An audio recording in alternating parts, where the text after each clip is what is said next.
E-Commerce SEO Solutions. I'm Megan Souza, Marketing Manager here with Done Solutions Group. Before we get started, I would like to go over a few items. This session will be recorded, and we will send out a link to the recording to everyone who registered within 24 to 48 hours after the presentation.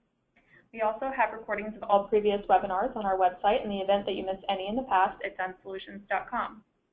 Also, if you have any questions during today's presentation, we encourage you to submit them, and we will address as many as we have time for at the end of the presentation. If the question is somewhat complex and we need more time to answer, we do promise to follow up with you for those. So let's take a look at today's agenda. I will begin by doing introductions to Done Solutions Group. From there, I'll turn it over to today's presenter, Dirk Lester, our SEO consultant here at Done Solutions. Dirk will begin by discussing the challenge of B2b E-Commerce SEO, why you should be applying B2C SEO tactics to your SEO, and 3 B2C tactics to leverage for B2B SEO. So let's begin. Done Solutions has a long history of delivering innovative business technology solutions to companies. We are headquartered just outside of Chicago and have offices in Minneapolis, Raleigh, and Bangalore, India. Our offerings fall into 2 practice areas. Our application development solutions feature portals, e-commerce, and content-managed websites, mobile and custom application development, as well as search engine optimization solutions. Our analytics solutions feature predictive analytics and BI platforms, as well as data warehouses and data integration. We are authorized SAP and Liferay training providers and offer classroom, virtual, private, and custom options. We believe training is important because once we deliver a solution, we want to make sure that those who need it know how to use it and maintain it. Our application development practice develops solutions that are custom and help differentiate our customers from their competitors. We also provide solutions on portals, e-commerce, and content-managed websites, as well as custom transactional applications for mobile applications and integration with backend systems. We've been doing custom application development since our inception in 1988, and it's one of our core practice areas. Our analytics practice helps deliver information to decision makers throughout your organization so that it runs better. We can help with decision making by not only looking in the rearview mirror, but also looking forward into the future by leveraging predictive analytics and data mining techniques. Our SEO solution offers initial services to get companies up and running in their initiatives, including competitor research and search domain audits, among others. We also offer ongoing SEO services to help companies maintain a strong presence with services including site architecture and digital content optimization, among others. We maintain strong partnerships with top technology companies in order to offer our clients the most innovative solutions available today. And our clients, some of which are included here, are a combination of Fortune 500 mid-market companies, government agencies, and nonprofits across all verticals. About 80% of our business is commercial clients and 20% are nonprofit and government. Thank you for allowing me to introduce you to Done Solutions. I will now hand over the presentation to Dirk. Welcome, Dirk. Morning. Hi, my name is Dirk Lester. I'm a SEO consultant here at Done Solutions. I would like to spend some time today walking you through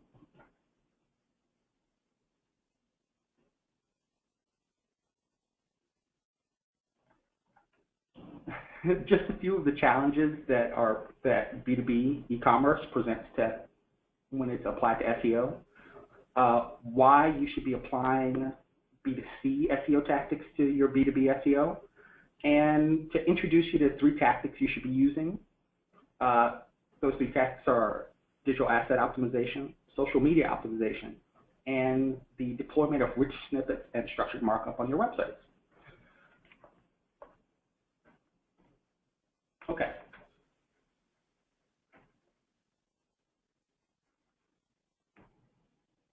The 2 things that B2B e-commerce companies need to understand. Ooh, excuse me.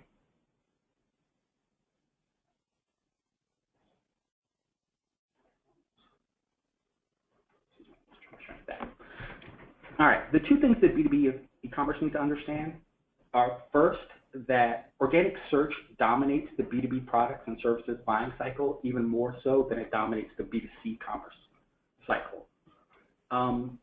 82% of B2B searches purchases begin with search, and 87% of B2B buyers say that online content has a major impact on their vendor preference.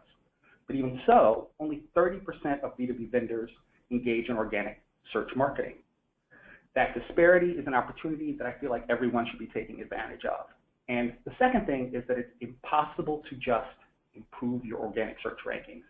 You will hear a lot of people talk about doing that, but in reality, there isn't one Google search algorithm. There are several discrete algorithms that work together to produce results pages, and that higher rankings can be achieved by attacking the various issues that you're faced with through multiple vectors. Google ranks and Google rankings respond to discrete tactics as opposed to head-on attacks. And that's what we'll be talking about today. So, first of all, B2b, B2C SEO tactics emphasize search results crowding. Now, that's appearing more than once on a search results page. Third-party offers of proof. That's everything from reviews to a retweet on Twitter. It emphasizes products over brands, which is to say e-commerce over the name of your specific company. It emphasizes conversion path optimization, which is to say B2C companies understand that you have to make it easy for a consumer to find their way to you and through your website to a place of conversion. B2B websites tend to skimp on things like calls to action, etc. Okay? And the final thing is that B2C marketers tend to emphasize a thing that I like to describe as they leverage tactical multipliers, which is to say, when you are engaged in an SEO campaign, one of the things that you have to do is build backlinks, for example. And every post on social media is a backlink. But those specific post backlinks aren't important. What's important is that every time somebody retweets that post, every time somebody repins that post, every time somebody likes that post, that is an additional backlink. So the content that you create and that you push out through social media isn't important in its initial rollout. It's important in its life cycle. And that is really something that B2B marketers tend to ignore. All right, so the three tactics that I was talking about, using DAO, SMO, and structured markup. All right, so fortunately, when you think about all the deficiencies that B2B marketers are faced with, there are a trio of SEO tactics ideally suited to addressing each of those concerns that also happen to be underused in your market space. So they are, again, digital asset optimization, social media optimization, and rich snippets and social media structured data markup. Now, if you take a look at the image on your right, what you'll see is each of these sections is a return by a different piece of Google search algorithm. So for example, DAO becomes that image result down at the bottom of the page. SMO becomes the social media activity in the middle of the page. And structured markup allows for the wiki pages results that you see. Now you may not have heard of those algorithms before, but each can become an essential piece of your marketing strategy. Okay, so let's start with digital asset optimization. The first thing you need to understand is that your site's content does not equal the text on your landing pages.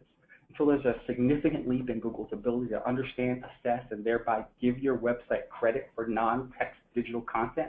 That's your images, your videos, your audio, documents in PDF form, etc. You won't get a rankings boost out of the work that you put into creating that content. Now, that's unless, of course, you've taken advantage of digital asset optimization to ensure that your content's been enriched with embedded and surrounded search-friendly metadata. Now, Digital asset optimization basically means leveraging Google's ability to read and return search results based on the metadata contained in images, videos, or documents, as well as the full set of web development tools that allowed us to feed search-friendly descriptions to search engines and social media channels. Okay, so the first thing that I'm going to introduce you to is one of my personal pet peeves in terms of things that people don't do when they deal with their website. So PDF optimization. So on your right, again, you see an image of the various pieces of information that you can embed in a PDF document. So one of the internet's best kept secrets is that Google reads and ranks PDF documents in basically the same way that it does websites. It even returns embedded image results and content snippets in search results. So if you haven't been creating page titles and descriptions and keyword tags, etc., for your PDF documents, you've basically been missing out on an opportunity that Google's been giving us since the early aughts. Okay? But so fortunately, we can embed SEO titles, descriptions, keyword, author info, and backlinks in PDF documents so they can boost your website's rankings and be ranked independently. Images follow a similar pattern. So just as we can with documents, we can drop a lot of search-friendly info into your images properties. But because that information is fragile, now by fragile, what I mean is that if you optimize a PDF document, and then you upload that PDF document to your LinkedIn profile, the embedded metadata follows that document. With images, very often what happens is that when you upload an image to a website, that image is translated onto that website, so it scrapes all the metadata out of it. So it isn't quite as valuable as PDF optimization, but luckily with images, embedded metadata isn't the only tool in their list. So you get to optimize image details, you get to provide SEO-friendly alt text info, you get to mark it up with structured data for image objects, and you get to create customized image XML sitemaps. So for those of you who don't know, an XML sitemap is basically a cheat code for Google to your website. It gives Google a map of all the content on your website, increases your index rates, and thereby increases the chances that Google will rank your website properly. You can create the same sort of document map for Google for the images on your website and all of the embedded and attached metadata. So in addition to dropping all that search-friendly metadata into your images, we can,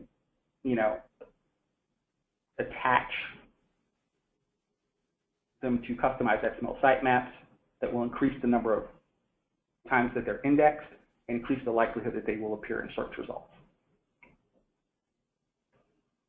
Okay, so finally, in this area, so we have video optimization. Now, this is actually one of the things that people are guilty of not doing at all in many cases. So, just as you can with both documents and with images, video gives us a lot of tools to optimize. So, for example, most of the tactics that we use to optimize PDFs and images, we can also use for videos, but the SEO properties of videos provide almost unique. So we can drop metadata into the file itself, but since videos are embedded as often as they're hosted, that isn't really always an option. Even when dealing with embedded videos, though, we have an effective set of optimization options. We can attach a full transcript to the site that visitors will never see, but Google will always be able to read and rank you based on. So you can swap videos out from, so most of the videos that you'll see hosted online are hosted in something called an iframe container. So one of the other that Google does that no one really talks about is that the search engine is lazy. And very often, it will crawl down a site to a point at which it encounters something that it can't read into, and then it will stop crawling down that site. Iframes fall into about a 50-50 category. So half the time that a search spider crawls down a page on your site and encounters an iframe container that's not in HTML5, it will simply stop reading the site at that point. Swapping out your videos to HTML5 will increase the rate at which, will eliminate that problem completely and increase the rate at which Google finishes indexing the content on each page you have a video on. So you can both increase the number of pages that are on your website that are indexed by using it, and you can increase the number of times that your videos show up in Google search. So in addition to all of that, you can also use structured data for video objects to actually feed Google a richer and more contextualized set of information about your videos. And you can submit a third type of XML sitemap, which is the video XML sitemap, which it would be an understatement to say that the video XML sitemap allows you to submit more information than basically you could functionally with the rest of your website. All right, so this is just to give you a picture of what successful digital asset optimization will look like. Right, so the image on the right is a Google results page for pretty basic B2B search, CRM for mid-sized businesses. Now, the search results in yellow are articles. The unmarked results are from two firms that you've probably heard of, Oracle and Salesforce. And the results in red are digital assets created by firms you probably have not heard of. Not HubSpot, not Zoho, just 3 CRM companies with relevant digital assets. So optimizing your digital assets will bolster your site's page quality scores, help you build content backlinks, and expand your online visibility both in terms of getting you ranked for a wider set of terms and getting you ranked multiple times on a single page. All right, so the second tactic I want to talk about is social media optimization, which I'm going to say is slightly distinct from social media marketing itself. So here's your second takeaway. Your online brand does not equal your website. It is a mistake to think that it does, and more often than not, it is just as valuable to have your Twitter account show up in a search for a relevant term as it is for your website. Okay?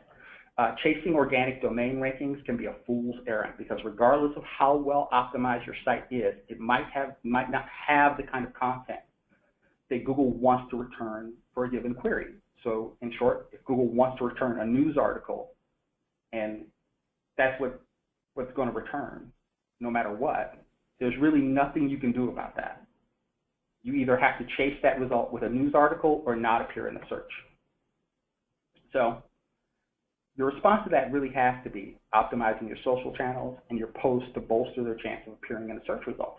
So SMO can be described a lot of ways, but when you boil it down, it's the process of applying the targeting tactics from your SEO campaign to your social media presence. So the first thing you'll want to do is social profile optimization. Now, typically B2B e-commerce firms make a serious mistake in their approach to social media. They often treat social channels as walled gardens, as disconnected from another, and even from their other digital marketing efforts. The mistake plays out in a variety of ways. So first of all, it leads to Twitter and Facebook and Pinterest accounts that Google can't identify as belonging to the same brand. Okay? So if you think back to that image that was next to the Royal Opera House, you'll recall that Google displayed the Royal Opera House's social media accounts beneath its knowledge graph box. There's no way to give Google that information other than with social media optimization. Okay? So you need to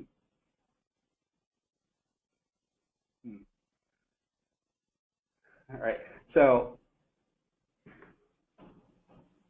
you need to apply the same keyword targeting tactics that you've employed for SEO or even an SEM campaign to your social media. And by optimizing your social profiles, we can target both issues. We cross-connect channels and ensure they'll be search-friendly. Sorry. All right. So why is it a mistake to treat social channels as if they were walled gardens? Well, because what you post can show up in the same organic search results you're targeting on your website. keywords that you've already researched, that you may even be running paid ads on, can, you know, have corresponding hashtags in social media channels that you can both show up in their internal searches and show up in Google's results. So you'll end up expanding your channel visibility and anchoring posts in ways that bolster their impact on search results. The second thing is that digital assets that you've already spent time and effort optimizing, so the images on your website, PDFs on your website, the videos on your website, etc., can not only become posts, they can become self-replicating backlink snowballs. And what I mean by that is the example that I was using earlier. A video that you post on YouTube, it gets embedded somewhere, it gets reposted somewhere, etc. That's not one backlink, that's multiple backlinks. So if you post a linked image on Pinterest and 49 people repin it, that isn't one backlink that will improve your rankings, it's 50 backlinks that will improve your rankings. And that's really the kind of opportunity, given Google's whole policies around backlinks, that cannot be ignored. The other thing is that social channel optimization. So the other mistake that I see people make is that they have a YouTube account, but not a Vimeo account. So, you know, if you're up on YouTube, you need to be up on Vimeo and Dailymotion. If you have video, you probably have audio that you can put up on SoundCloud. If you're up on Instagram, you need to be up on Flickr and Pinterest. If you're blogging on your site, those blogs should be up on Medium and LinkedIn. If you have PDFs on your website, those PDFs need to be put up on Scribe, SlideShare, and Issue.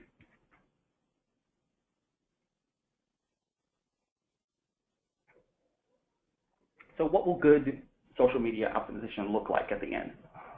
So once again, we have a Google results page for a pretty common B2B search on the right. This time it's life rate e-commerce. As you can see, the 3 search results in red are all posts from social media.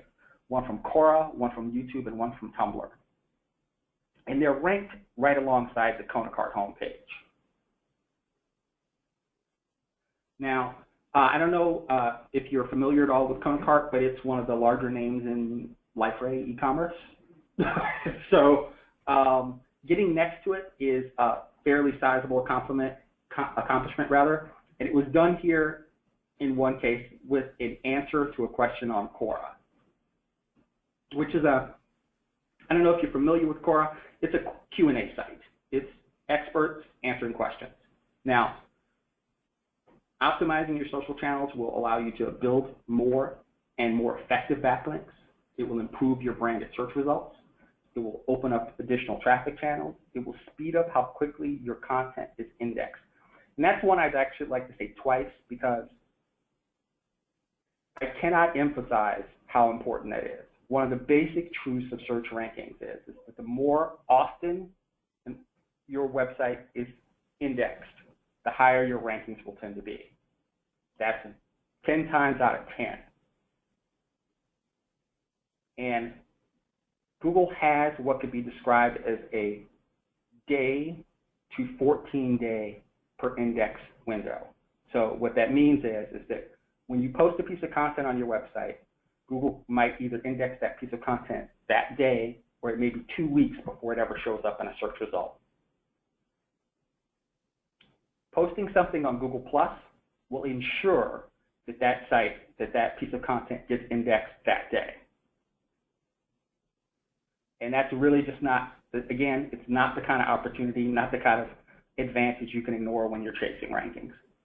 Okay, and it's also just another tactic that will expand your online visibility, both by improving your rankings and by building the aforementioned backlinks and earning you social signals, and by getting your posts ranked in results like the ones on the right.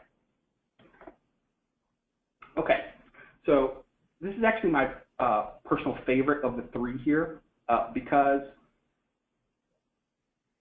this is a tactic that every person who does e-commerce and B2C uses, okay? This is, you've almost certainly seen rich snippets in your search results.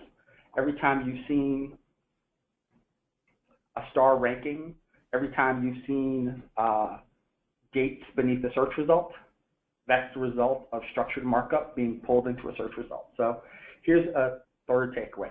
Excuse me. Regardless of your rankings, all search results aren't created equal. You see, snippets are the black text beneath search results. Excuse me. Rich snippets are additional pieces of information that Google highlights in results after identifying corresponding structured data markup on a landing page. Now, let me say that again. We can use specialized HTML called structured data to get Google to give you extra space on a search engine results page. You can't buy that space, but you can get it by marking up your website. And we can do that for products, for reviews, for events, and even your site's blog posts. All right, so first one I want to go over is structured markup for products and reviews. So this is one you've almost certainly seen before. If you've seen star results, you've seen structured data for reviews at work. It's an underused but increasingly popular tactic in the B2C space, and B2B organizations, on the other hand, rarely employ it. Now, that's actually pretty good news. It means that you'll be able to take full advantage of the benefits of using it. So another thing that's just true of how people respond to search results is just that when they get used to seeing things, they're going to respond to them in a less positive way. So, for example, the review markup that has in B2C spaces, because it's relatively common, has a negligible effect on click-through rates. In B2B spaces, it can bolster your click-through rates by as much as 30%. So using markup for products and reviews can lower your site's bounce rates by giving visitors qualifying information in search results. It can improve the quality of your results and clarify your position in confused results. And it can boost your results' click-through rates by making your appearances in search eye-catching in comparison to your competitors, as I was just saying. So the next bit is structured markup for your events. And this is another one that's pretty basic. So events markup pulls info on happenings like, well, this webinar off of our landing page and into a search. So it's more common than product markup, but using it will, help you stand out in results. Markup events are time sensitive and Google treats them that way. So again, as I was just saying, Google has that 14-day window. So if you're running an event of some kind, you can actually miss the window for your event actually appearing in search by failing to mark up. So marking them up will not only cause Google to, display them in results in a timely fashion.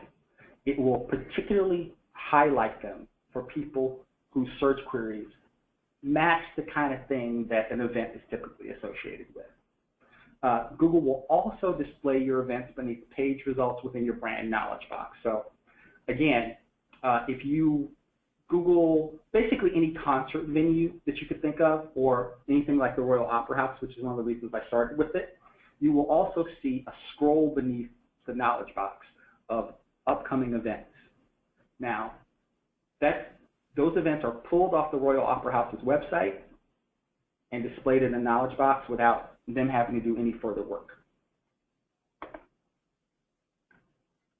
Okay, so the last bit is actually is one that is not going to quite seem like marketing.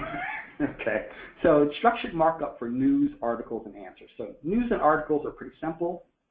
Those three content types might not seem related.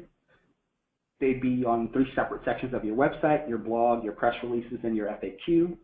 But they have a few kind of important things in common. So first, they all help search engines return more relevant results, which is always better for everyone.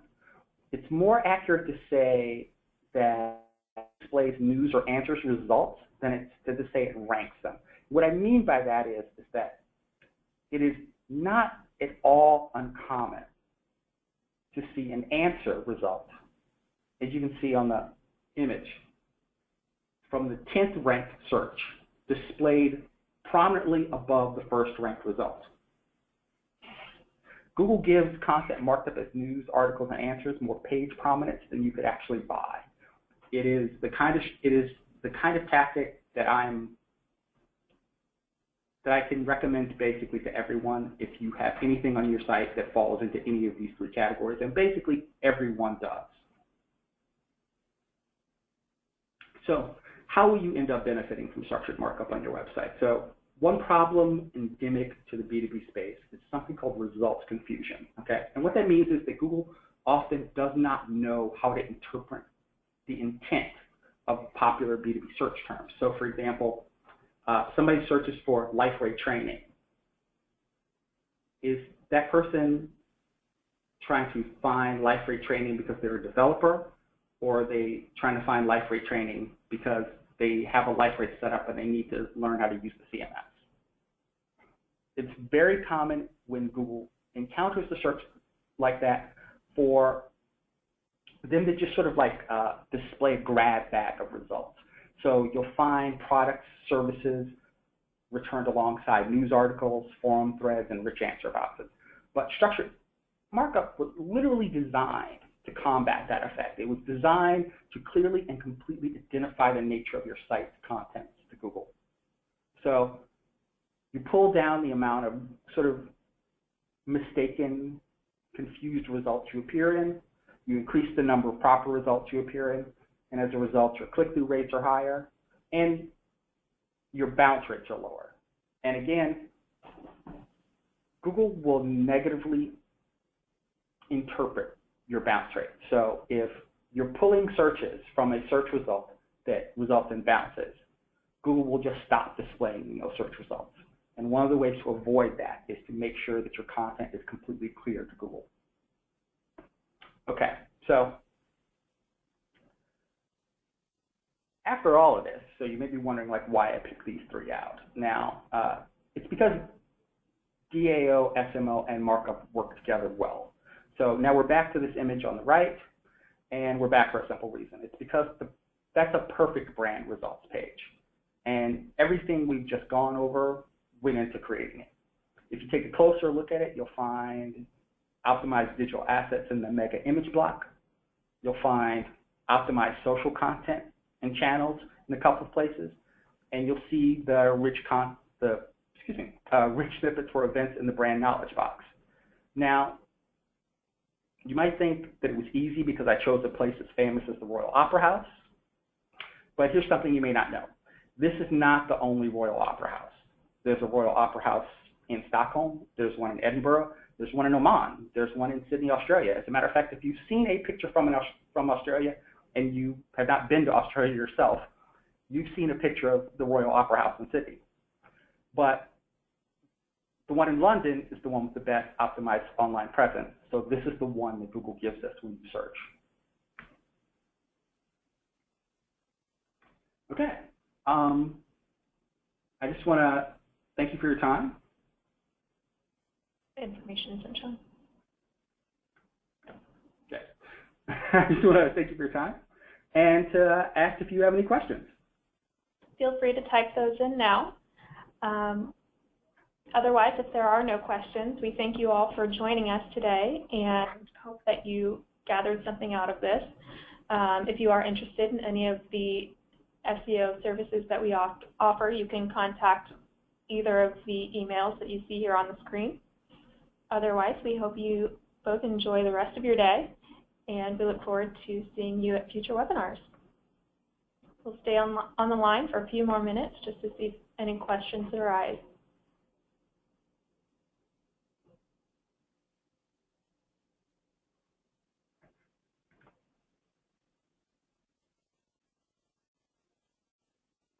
All right.